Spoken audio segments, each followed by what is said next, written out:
அனைவருக்கும் வணக்கம். இது உங்கள் மூவி ஸ்பாட். இன்னைக்கு நம்ம வீடியோல சின்ன பட்ஜெட்ல வெளியாகி மக்கள்ட்ட நல்ல வரவேற்பு கிடைச்ச டாப் 10 மூவிஸ பத்தி தான் பார்க்க போறோம். இந்த லிஸ்ட்ல நம்ம ஃபர்ஸ்ட்டா பார்க்க போறது எறும்பு. இது பார்த்தீங்க அப்படின்னா, ஒரு 2 சின்ன பசங்களோட கதை.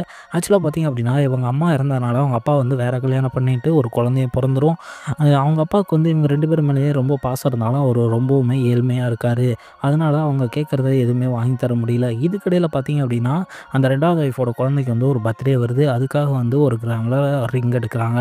அந்த மோதிரத்த பீரோல வச்சிருக்காங்க. பீரோல தானே இருக்கு அப்படின்னு சொல்லிட்டு அந்த சின்ன பையனுக்கு வந்து ஃபர்ஸ்ட் ஒய்ஃபோட பையனுக்கு வந்து போட்டு விடுறாங்க. அந்த மோதிரத்த வந்து அந்த பையன் தொலைச்சிடுறான். இதுக்கிடையில பார்த்தீங்க அப்படின்னா, அந்த மோதிரத்த தேடி அவங்க அக்கா, தம்பி 2 பேருமே வந்து பயங்கரமா வந்து தேடி அலைவாங்க. நெறைய வேலை செஞ்சு எப்படியாச்சும் அந்த காச வந்து சேமிச்சிடலாம் அப்படின்னு சொல்லிட்டு நெறைய விஷயங்கள் பண்ணுவாங்க. இது எல்லாமே பார்க்கவுமே ரொம்ப இன்ட்ரெஸ்ட்டா இருக்கும். வறுமையான ஃபேமிலியிலேருந்து அந்த குழந்தைங்க வந்து எப்படியெல்லாம் முன்னேறுது அப்படிங்கிறது தான் இந்த படத்தோட கிளைமேக்ஸ். கிளைமேக்ஸ் பாருங்க ரொம்பவுமே சூப்பரா இருக்கும். சரி, இந்த லிஸ்ட்ல நம்ம செகண்டா பார்க்க போற படம் தண்டட்டி. இந்த படத்தோட ஸ்டார்ட்டிங்ல பார்த்தீங்க அப்படின்னா, பசுபதி அவர்கள் வந்து ஒரு ஹெட் கான்ஸ்டபிளா இருக்காரு. அவரு வந்து கூடிய சீக்கிரம் ரிட்டயர் ஆக போறாரு. அதுக்கிடையில தான் ஒரு கேஸ் வந்து மாட்டுது. என்ன அப்படின்னா, அம் தன்னோட பாட்டி வந்து காணாம போயிட்டதா ஒரு சின்ன பையன் வந்து கம்ப்ளைண்ட் குடுக்குறான். அவங்க எதனால காணாம போனான் அப்படின்னு அந்த சின்ன பையன் சொல்லும்பொழுது, அவங்க பொண்ணுங்களா இருப்பாங்க இல்லையா? பொண்ணுங்க, பசங்க இவங்க எல்லாமே சேர்ந்து அந்த பாட்டிக்கிட்ட இருக்க சொத்த வந்து அட்ட போடலாம் அப்படின்னு சொல்லிட்டு பிளான் பண்றாங்க. அதனால தான் என் பாட்டி வந்து எங்கேயோ ஓடி போயிட்டாங்க அப்படின்னு சொல்றாங்க. இதுக்கிடையில பார்த்தீங்க அப்படின்னா, அவங்க பாட்டி வந்து இறந்த நிலையில வந்து அந்த பையனுக்கு திரும்ப கிடைக்கிறாங்க. திரும்ப கிடைக்கிற அந்த பாட்டிய காவல் காக்கிறதா வந்து நம்ம பசுபதி வந்து அந்த ஊருக்கு போறாரு. ஒரு இடத்துல பார்த்தீங்க அப்படின்னா, அந்த பாட்டி போட்டிருக்க அந்த தண்டட்டி வந்து காணாம போயிருது. காணாம போனத யார் எடுத்தாங்க? அந்த போலீஸ் ஆஃபீசர் வந்து அத கண்டுபிடிச்சாங்களா இல்லையா? அந்த பணத்த வந்து எரிச்சாரா இல்லையா? அப்படிங்கிறது தான் கிளைமேக்ஸ். அது ரொம்பவுமே சூப்பரா காட்டியிருப்பாங்க. அதுவும் பார்த்தீங்க அப்படின்னா, அந்த பாயன் கேரக்டர் பண்ணவர் வந்து ரொம்பவுமே அல்டிமேட்டா பண்ணியிருப்பாருன்னு தான் சொல்லணும். ஏன் அப்படின்னா, அவர் பண்ற ஒவ்வொரு சீக்வென்ஸுமே பயங்கர நகைச்சுவையும், ரொம்பவுமே இன்ட்ரெஸ்டிங்காவும் கொண்டு போகும். ஸோ பார்த்து என்ஜாய் பண்ணுங்க.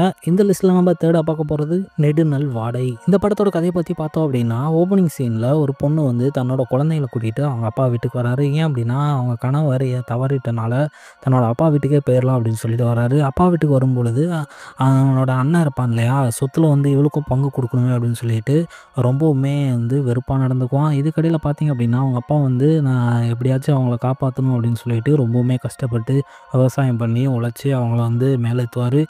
அந்த சின்ன பையன் மேல ரொம்பவுமே பாசம் வச்சிருப்பாரு. அவன் வளர்ந்து பெரிய ஆள் ஆனதுக்கு அப்புறமேலு தன்னோட தாத்தாவுக்கு ஏதாச்சும் பண்ணணும் அப்படின்னு சொல்லிட்டு ரொம்பவுமே யோசிச்சுட்டு இருப்பான். இதுக்கிடையில பார்த்தீங்க அப்படின்னா, அந்த உள்ளூர்லேயே ஒரு பொண்ணு வந்து அவன ரொம்பவுமே லவ் பண்ணும். அதுவும் டார்ச்சர் பண்ணி லவ் பண்ணும்.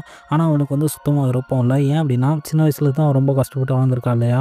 அதனால தன் தாத்தாவுக்காக ஏதாச்சும் பண்ணணும் அப்படின்னு சொல்லிட்டு அவன் தான் ஃபர்ஸ்ட்டு பட்டதாரி ஆவான். இதுதான் இந்த படத்தோட கதை. ஸோ பார்த்து என்ஜாய் பண்ணுங்க. இந்த லிஸ்ட்ல நம்ம 4தா பார்க்க போற படம் கார்மேகங்கள் கலைகின்றன.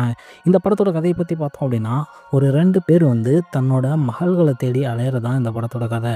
அந்த 2 பேர் யாரு அப்படின்னா, யோகி பாபு, பாரதி ராஜா. இவங்க 2 பேரும் பார்த்தீங்க அப்படின்னா, கோஇன்சிடென்ட்டா வந்து பஸ்ல வந்து மீட் பண்ணிக்கிறாங்க. மீட் பண்ணிட்டு பார்த்தீங்க அப்படின்னா, இவங்க 2 பேருமே தன்னோட மகள தேடி தான் அலையிறதா ஒருத்தர் உணர்ந்துக்கிறாங்க. அவங்க ஃப்ளாஷ்பேக் கதை எல்லாமே சொல்றாங்க. அதுவும் அந்த பாரதி ராஜா அவர்கள் வந்து ஒரு பையன் இருக்காரு. அந்த பையன் வந்து என்ன பண்றாரு அப்படின்னா, அ காசு அதிகமா இருக்கிறதுனால தன்னோட அப்பாவுக்கு வந்து அன்ப குடுக்காம நெறைய கார் கிஃப்ட் பண்றது, நெறைய பொருட்கள் வாங்கி குடுக்குறது, இந்த மாரி வந்து அன்ப வெளிப்படுத்துறாரு. ஆனா, அவருக்கு அது சுத்தமாவே பிடிக்கல. அ அவரு நினைக்கிறது என்னன்னா, தன் கூட இருக்கணும் அப்படின்னு நினைக்கிறாரு. ஆனா, அவர் வந்து அந்த மாரி இல்லாம காசு இருக்கனால அந்த காச வச்சு மட்டுமே அன்ப குடுத்துரலாம் அப்படின்னு நினைக்கிறாரு. இது எல்லாமே ரொம்பவுமே அழகா காட்டியிருப்பாங்க. அதில பாரதி ராஜா, யோகி பாபு அண்டு ஜிவிஎம் இவங்க நடிப்பு பார்த்தீங்க அப்படின்னா, ரொம்பவுமே அட்டகாசமா இருக்கும். அதுவும் அந்த 2 பொண்ணுங்க கேரக்டர் வந்து ரொம்பவுமே சூப்பரா வடிவமைச்சிருப்பாங்க. ஸோ பார்த்து என்ஜாய் பண்ணுங்க. கார்மேகங்கள் கலைகின்றன. சரி, ஓகே. இந்த லிஸ்ட்ல நம்ம அடுத்ததா பார்க்க போறது கண்ணகி. இந்த படத்தோட கதைய பத்தி பார்த்தோம் அப்படின்னா, ஒரு 4 பெண்களோட ஏற்படுற வாழ்வியல் நிகழ்வுகள தான் இந்த படம் வந்து எடுத்துக்காட்டுது. ஒரு பொண்ணு பார்த்தீங்க அப்படின்னா, அ தனக்கு வர வரன்கள் எல்லாத்தையுமே அவங்க அம்மா வந்து ஏதோ ஒரு காரணம் சொல்லி அது வந்து வேணாம் அப்படின்னு சொல்லிடுறாங்க. அதுக்கு அடுத்தது பார்த்தீங்க அப்படின்னா, ஒரு பொண்ணு வந்து தனக்கு கல்யாணமே வேணாம், தான் வந்து இப்படியே தான் இருக்க போகிறேன் அப்படின்னு சொல்லிட்டு சொல்கிறாங்க. ஆனால் கூட லிவிங் டுகெதரில் ஒரு பையன் இருக்கான். அவன் வந்து நம்ம கல்யாணம் பண்ணிக்கணும்னு அந்த பொண்ணை வந்து டார்ச்சர் பண்ணுறான்.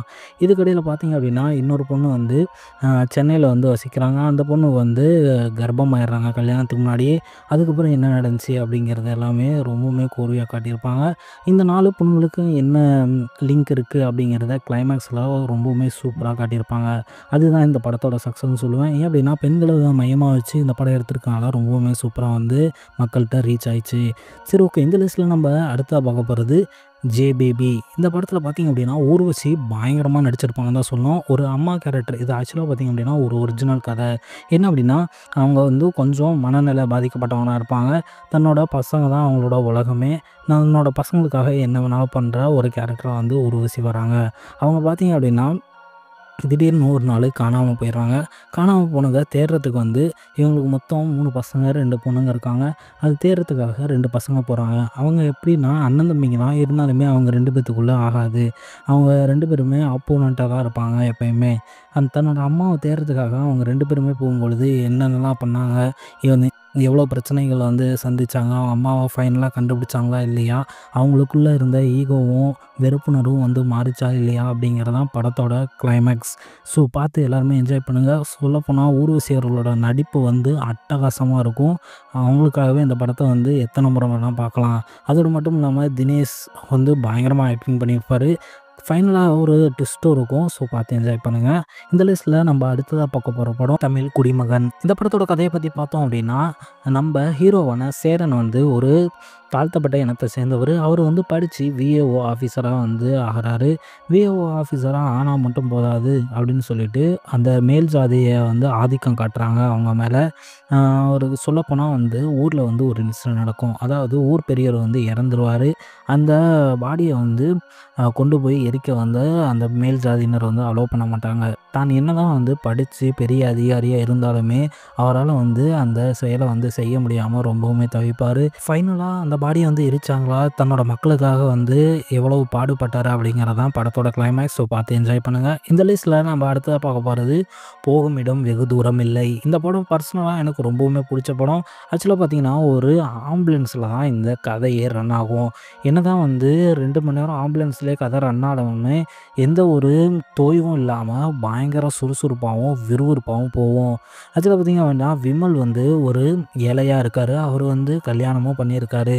அவர் வந்து அந்த ஒய்ஃப் வந்து கன்சீவாக இருக்கனால ஹாஸ்பிட்டலில் வந்து சேர்த்துருக்காங்க. அவங்ககிட்ட விமல்கிட்ட வந்து காசும் இருக்காது, ஒன்றும் இருக்காது. அதனால் வேறு வழி இல்லாமல் ஒரு கேஸ் வந்து வருது.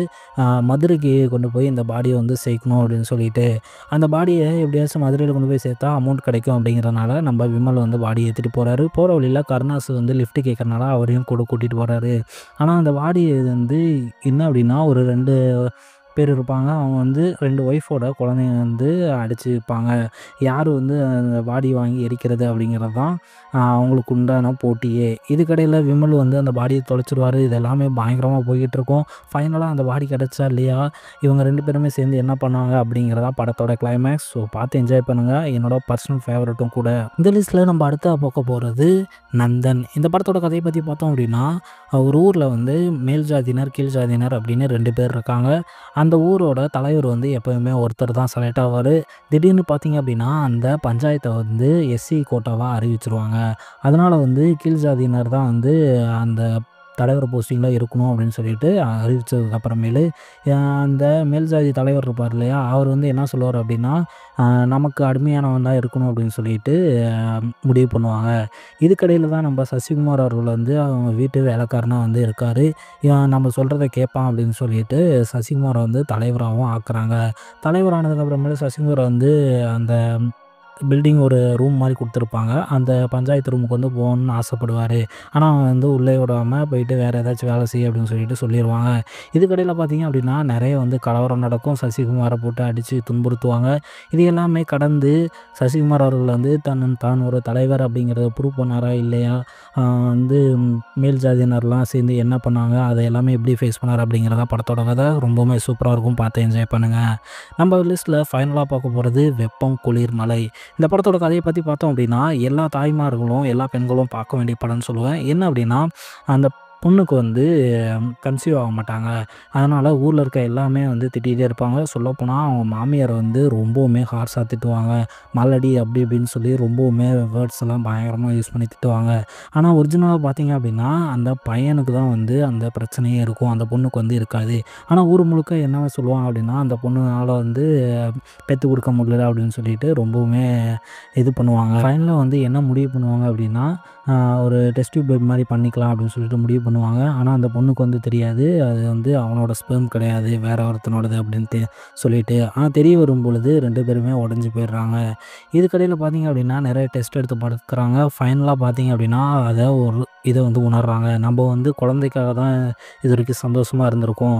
ஆனா உண்மையா சந்தோஷமா இல்ல. நம்ம எப்போ உண்மையா சந்தோஷமா இருக்கோமோ, அப்பதான் நம்மளுக்கு ஒரு குழந்தை கிடைக்கும் அப்படிங்கிறத 2 பேருமே அண்டர்ஸ்டாண்ட் பண்றாங்க. அண்டர்ஸ்டாண்ட் பண்ணதுக்கப்புறமேலும் அவங்களுக்கு ஒரு குழந்தையும் பொறக்குது. இதிலிருந்து அவங்க சொல்ல வர கருத்து என்னன்னா, ஒரு விஷயம் பண்ணும்போது அத நம்மளுக்கு புடிச்சு பண்ணா, அதோட ரிசல்ட் வந்து கண்டிப்பா கிடைக்கும் அப்படிங்கிறது தான். இந்த வீடியோ பிடிச்சிருந்துச்சுன்னா ஒரே ஒரு லைக் பண்ணிருங்க.